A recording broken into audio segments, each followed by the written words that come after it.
is February the 24th, Wednesday, breaking down another one of these NBA DFS slates. Last night, played a couple cash games. Turned out to be a pretty good night.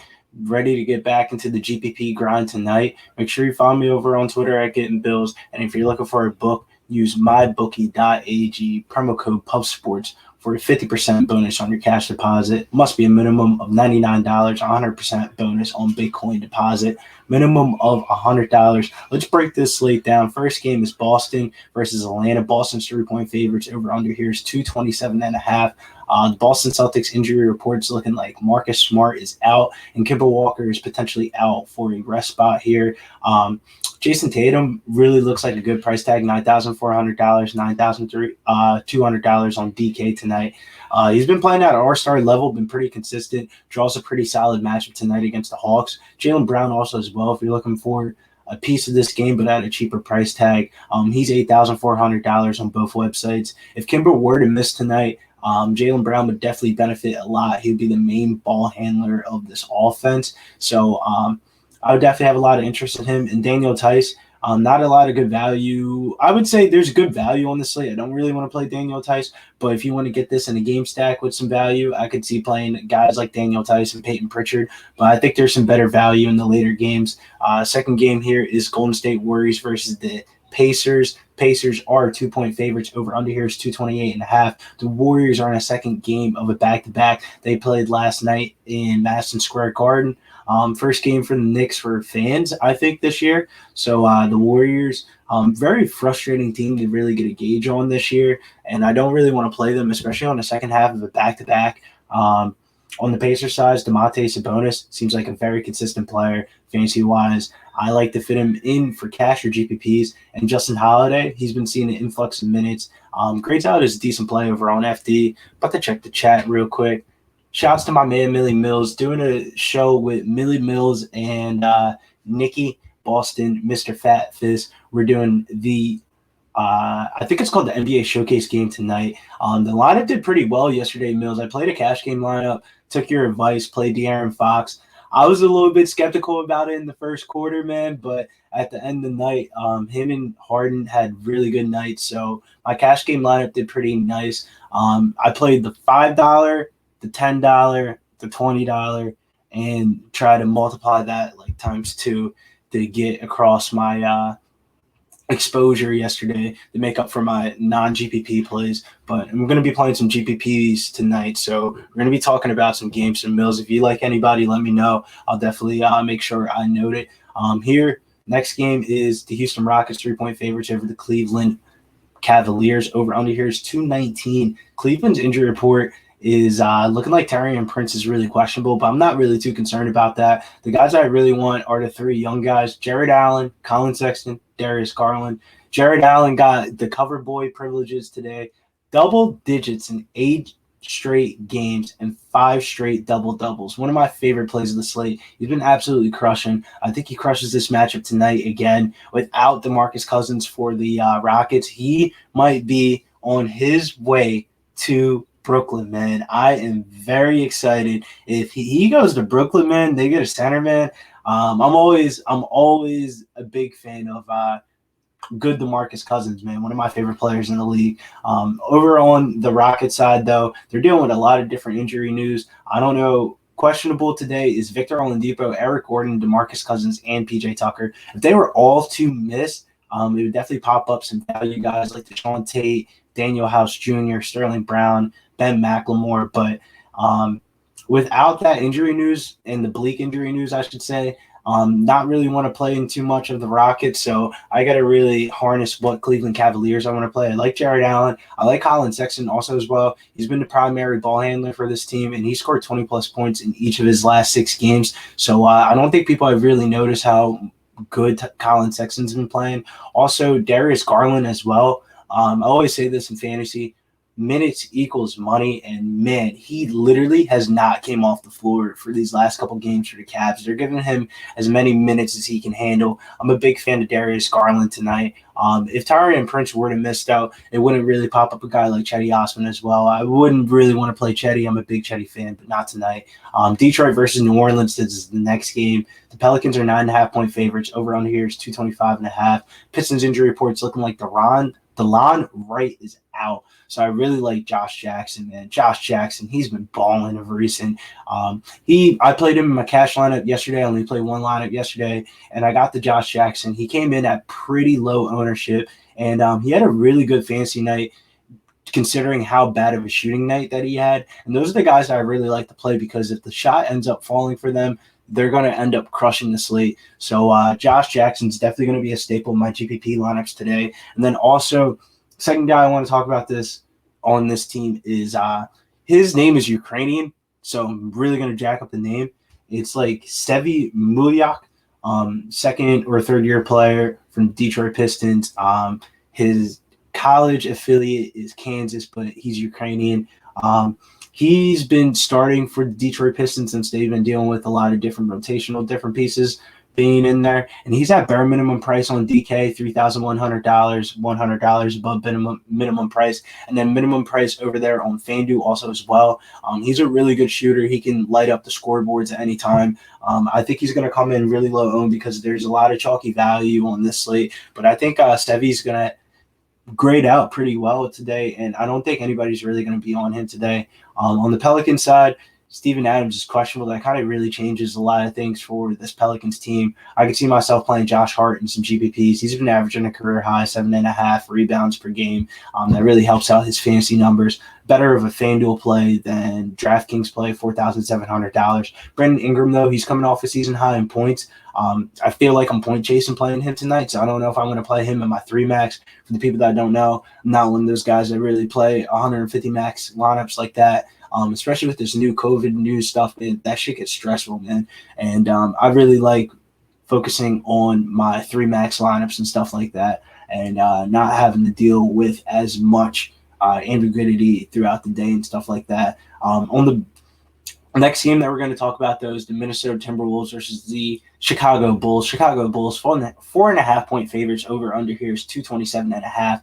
T-Wolves injury news reports looking like D'Angelo Russell is out, and Jarrett Culver is questionable. Overall, though, not really popping up anything really on the Timberwolves side. I really don't want to play them on the 9-game slate. Not the highest over-under like it was yesterday with the Bucks, so it's not like I feel like I'm obligated to run anybody back in this game. On the Bulls side, Lauri Markkanen and Otto Porter are still going to be out. Zach LaVine has been playing at an all-star level, man, and he's been scoring like basically 30-plus points besides that last game.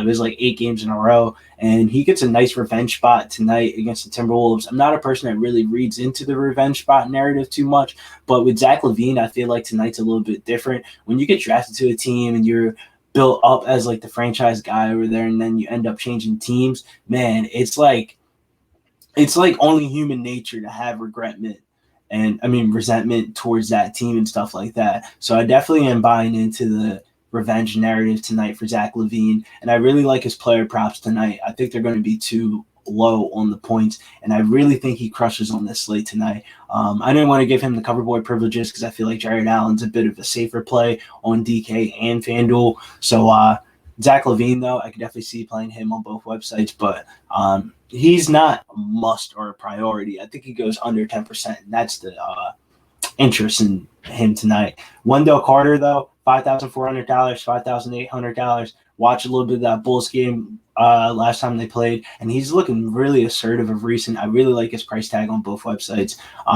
Before I head into the night games, let's check the chat real quick.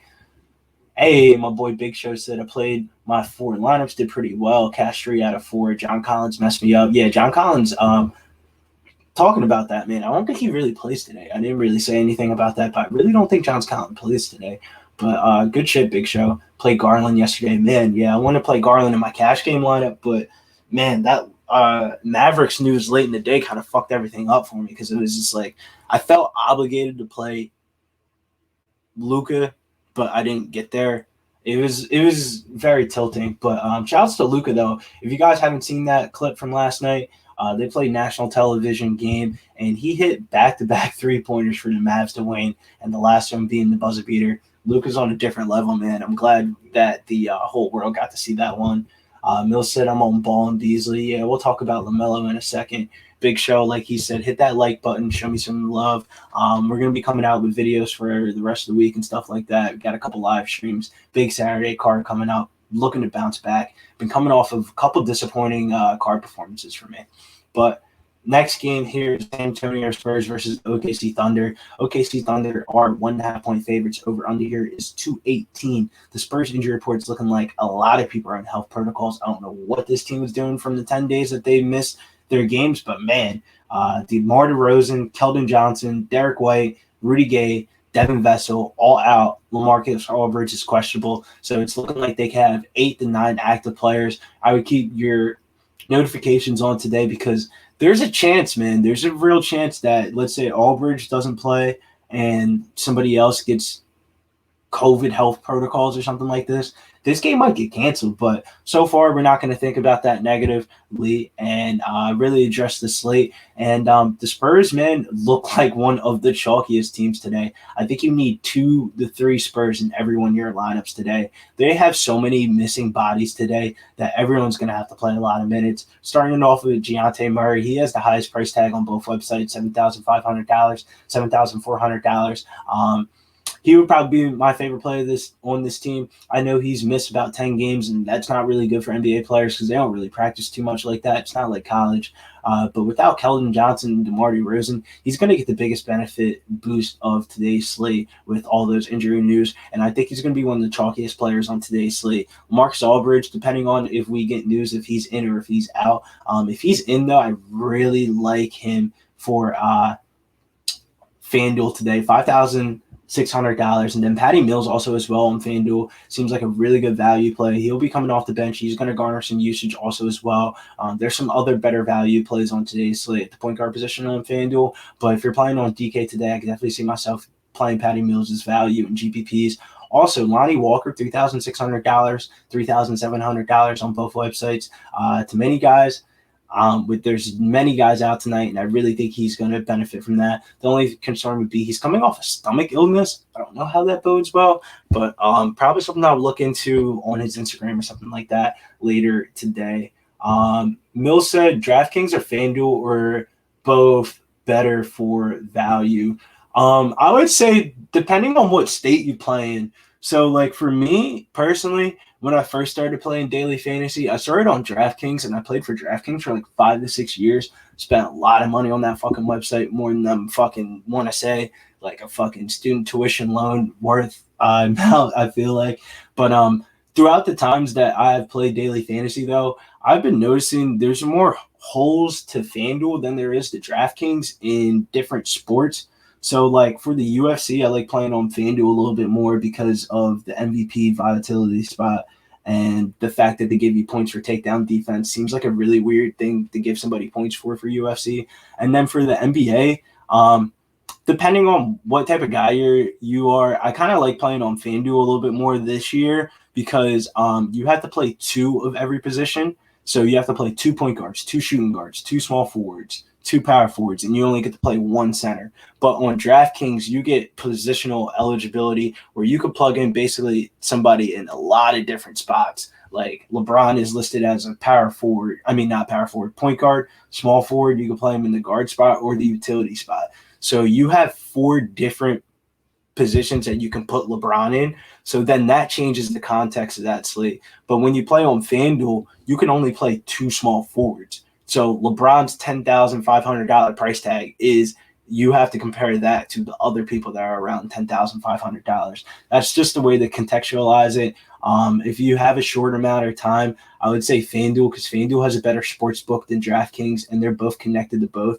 FanDuel same game parlays are pretty well also as well. I like mixing that in with a couple of my plays that I play in a couple different books like MyBookie, BetDSI, and stuff like that. But On the OKC side, keep it real short. If I'm running back with anybody on this team, I hate playing this guy. Really hate playing this guy. But I'll play SGA today. This is a really good matchup for him. And the price tag has not came up. $7,500 on this slate is way too cheap at the shooting guard position. Not a lot of shooting guards I really like today, man. But Toronto versus Miami, this is a game I'm looking pretty completely to fade today. Over under here is 215.5. Raptors are pretty healthy. Lowry is back. I don't have any interest in the Raptors today. I wouldn't want to play any player prop from this team. This team is a complete fade. Miami, though, there could be some value on Miami today. Tyler Hero and Goran Dragic are questionable. If they weren't able to play today, I think Kendrick Nunn is going to go overlooked. And, man, he absolutely fucking crushed that last slate that he was on. He was, I think, the FanDuel value play of the night, if I believe, at his price tag. And he was under 15% ownership, which was absurd. But sometimes on FanDuel, man, you kind of get put in bad positions where you can't really switch out players depending on the news after lock and stuff like that. So I kind of understand it. But next game here is Charlotte Hornets versus the Phoenix Suns. Phoenix Suns 9.5-point favorites. Over under here is 225.5. On the Hornets injury report, it looks like Devontae Graham is out. Gordon Hayward is questionable. Man, Mill said it earlier. I love LaMelo Ball today. $7,800. LaMelo Ball is going to absolutely crush this price tag in Phoenix. I think people, if you box score watch, you're going to be a little bit thrown off by his shooting percentages. But, dude, he's been absolutely crushing in the assists, steals, blocks, anything. He's just a ball player, man. I'm a big fan of him. I love rostering LaMelo, especially on FanDuel today at $7,800. That is such a big, cheap price tag difference between DK. I think that if I had to say this, FanDuel should probably up his price tag to that $8,900 like it is on DK. I think he's one of the best point guard options on today's slate. On the Phoenix side, they're fully healthy. The only people that I really like from this team is Chris Paul in the mid-range on point guards, but he's coming off a 2-point performance game, kind of in the similar situation where Phoenix was like blew out a team or whatever, and he just didn't really play too much. And then DeAndre Ayton also as well. He has a really cheap price tag on both websites, but, man, it's really hard to play him of recent. His rebounding numbers have been really concerning. But, man, I'm probably going to have to play him in one of my 3 teams today because it's just like $6,400 for DeAndre Ayton on FanDuel. It's very enticing, and $6,900 on DK also as well. Last game of the night here is the LA Lakers. They are 8.5-point underdogs versus the Utah Jazz. Am I reading that right? Make sure somebody can fact check me on that. I don't really have my sheet in front of me, but, man, if the Utah Jazz are 8.5-point favorites over the Lakers, I'll probably be betting the Lakers tonight. But besides the point, over under here is 219.5. The Lakers injury report is looking like Dennis Schroeder and Anthony Davis are out. LeBron James, man, he's been absolutely balling of recent. He's going to get a benefit of usage due to Anthony Davis being out also as well, and Dennis Schroeder. He's going to be handling the point guard responsibilities. To people, I don't think people really remember too much that LeBron, when he handled the point guard responsibilities last year, he basically led the league in assists, being point LeBron. So I really like LeBron tonight. Alex Caruso also as well. He's going to benefit with no Schroeder. $3,600, basically almost bare minimum price on FanDuel today. One of my favorite plays of the day on FanDuel is going to be Alex Caruso, and I don't think people are going to be really on him too much. I think a lot of people are going to play a lot of the Spurs values, but that's why today seems like a very good GPP day. If you're playing cash games today, I would really consider playing the GPP because I think the cash game and the GPP finish line, I think the finish line is basically going to be the same today. Like, if you have a good cash game lineup, that would probably score well in the GPP tonight. I think the scores are going to be very, very high tonight due to so many injuries to a lot of different teams and different teams being on back-to-backs. But my main keys to the slate are going to be I need at least 2 Spurs players in every lineup. 3 is viable for cash. I wouldn't want any more than 4. And then my conviction play of the day is going to be cover boy Jared Allen. No matter what website you're playing on today, Jared Allen's a really good play. But before I head on out of here, I'm going to check the chat one more time. What's up, Boston Nick MMA? Nicky boy, I'm going to see you tonight. Make sure you get that beer ready. It's going to be a good night tonight. I think we're doing the LA Lakers and the Utah Jazz. I think that's the showcase game tonight. Like Big Show said, hit that like button on the way out, and make sure you follow me over on Twitter at Getting Bills. I don't know if I'm going to have any NBA player props today. I've been really trying to hone in on my daily fantasy plays and stuff like that. I got to spend just a little bit more time after lock, re-optimizing my teams and stuff like that. And that really hinders my player prop ability to really attack them, because I'm not like a morning player prop guy like a lot of these people are. I like hitting it right before the game starts. I'll lose a bit of juice and value if I can get the news right. But I'm about to head on out of here. Make sure you follow me over on Twitter at Getting Bills. It's going to be a good week. We got things rolling these last couple of days with NBA DFS, back-to-back good cashes. And then tonight we're looking for a third. Then tomorrow we're looking for a fourth. Then Friday we're looking for a fifth. And then sixth is going to be Saturday when it's the real big payday, because we're going to crush this UFC slate this weekend. I'm going to head on out of here. Make sure you hit that bell notification so you can get notified for all of our videos throughout the week.